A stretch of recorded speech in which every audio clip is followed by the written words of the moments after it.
Top quality और consistent performance के लिए सिर्फ सिल्वर पंप नाम याद रखना। रूस के बड़े मिलिट्री एयरबेस पर भीषण हमले की खबर है। तवेर में मिगालोवो एयरबेस पर ड्रोन अटैक हुआ है। एयरबेस में कई जगहों पर धमाके सुने गए। रूसी ट्रांसपोर्ट एयरक्राफ्ट का बेस है तवेर।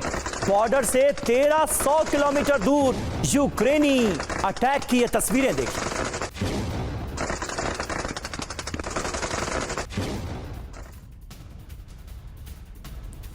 और वहीं कीव पर हुए हमले का यूक्रेन अब बदला ले रहा है। रूस की राजधानी मॉस्को पर बड़ा अटैक किया गया है। मॉस्को पर यूक्रेन का स्वॉर्म ड्रोन अटैक। मॉस्को के मेयर का हमले को लेकर बड़ा दावा। 15 से ज्यादा यूक्रेनी ड्रोन हवा में ही नष्ट किए गए। तो राजधानी कीव को जिस तरह से निशाना बनाया गया रूस की तरफ से, उसके बाद अब यूक्रेन मॉस्को को निशाना बनाने की कोशिश में।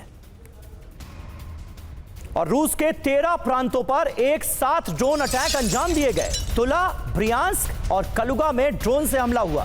बेलगोरोद और कुर्स्क में भी यूक्रेनी अटैक की खबर है। क्रीमिया में भी यूक्रेनी ड्रोन इंटरसेप्ट किए गए। नोवगोरोद और निजनी में भी धमाके सुने गए।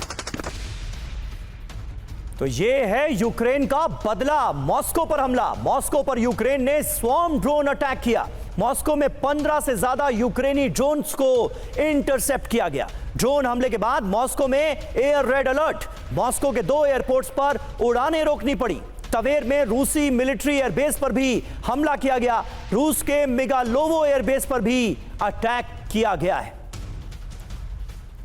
और मेजर जनरल के सिन्हा हमारे साथ मौजूद हैं। सिन्हा साहब, अभी भी यूक्रेन बड़े हमले कर रहा है। कीव पर हुए हमले का बड़ा बदला लेने की कोशिश की गई है मॉस्को पर अटैक करके।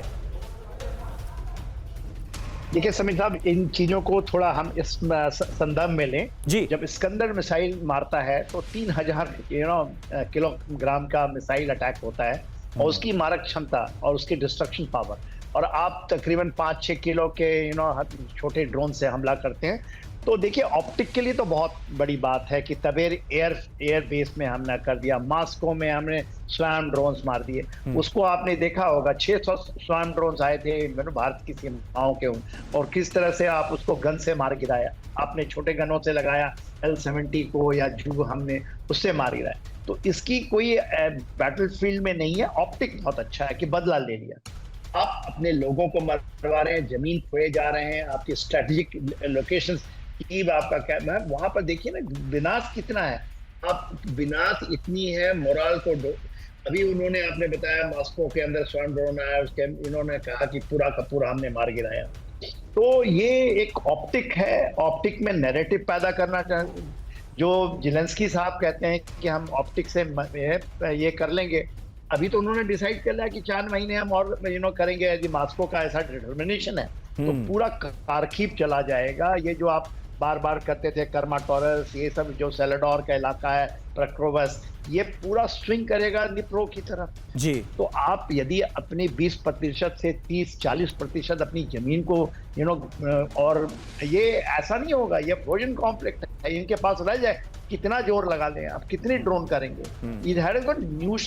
बिल्कुल सही बात है सर, और यही वजह है कि हम देख रहे हैं लगातार रूस अब यूक्रेन पर हावी होता हुआ नजर आ रहा है। और यूक्रेन की तरफ से जो हमले किए गए हैं उन्हें हवा में ही नष्ट करने का दावा किया गया है, चाहे वो मिसाइलें हो या फिर ड्रोन्स हो। और देखिए, रूस यूक्रेन युद्ध से सीख ले रहे हैं। डोनाल्ड ट्रंप युद्ध में ड्रोन के इस्तेमाल को सीख रहे हैं। रूस और यूक्रेन की रणनीति से सीख ले रहे हैं ट्रंप। ड्रोन और दूसरे एडवांस वॉरफेयर को समझ रहे हैं। हमने पहले कभी ऐसा देखा नहीं है, ये खुद ट्रंप ने कहा है। तो देखिए डोनाल्ड ट्रंप क्या कह रहे हैं, हमने आपको बताया। और ट्रंप की रूस और चीन को चेतावनी भी सामने आई है। दुश्मन पर प्रभुत्व बनाएगी अमेरिकी सेना, किसी भी खतरे को खत्म करेगी अमेरिकी सेना। पूरी दुनिया अमेरिकी सेना का सम्मान करती है, डोनाल्ड ट्रंप कह रहे हैं। और देखिए, रूस अमेरिका टकराव को लेकर अलर्ट। दुनिया में परमाणु शीतकाल की चेतावनी।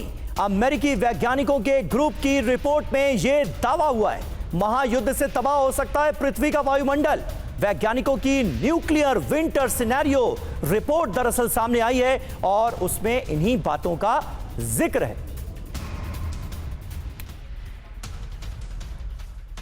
तो रूस अमेरिका युद्ध से न्यूक्लियर विंटर की चेतावनी। अमेरिकी वैज्ञानिकों के ग्रुप ने रूस अमेरिका युद्ध से महाविनाश की आशंका जताई है। महायुद्ध हुआ तो पृथ्वी का वायुमंडल तबाह हो सकता है। परमाणु शक्तियों के बीच युद्ध से न्यूक्लियर विंटर की शुरुआत हो सकती है। परमाणु टकराव की वजह से वायुमंडल में 150 मिलियन टन तक कालिख फैल सकती है।